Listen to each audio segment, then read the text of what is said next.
Welcome to Sweet Life Beat Life. We hope this video helps. You start by validating prerequisites, subscription, resource group, and the correct role. Once confirmed, authenticate with Azure CLI using as login so commands execute reliably.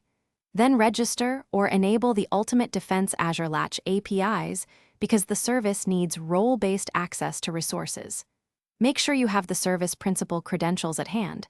You will use them immediately to create the Latch instance. This sequence avoids permission errors and speeds up deployment, so don't skip any validation steps before provisioning.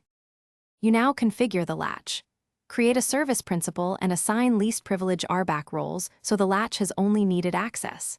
Next, deploy using the provided ARM/bicep template or the CLI create command. Specify region, SKU, and tags.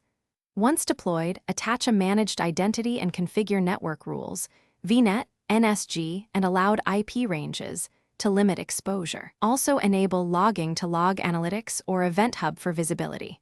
These steps ensure secure, auditable deployment and let you iterate safely. You finish by validating end-to-end. Test endpoints, perform health checks, and run authentication flows to confirm Latch behavior. Once validated, apply policy enforcement rules, set alert thresholds, and wire automated remediation playbooks to respond to incidents.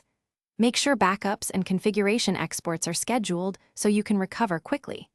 If things go wrong, check role assignments, service principal secrets, and network ACLs first, since misconfigurations cause most failures. Correcting one of those usually restores normal operation. Thanks for watching. Consider subscribing if we helped you.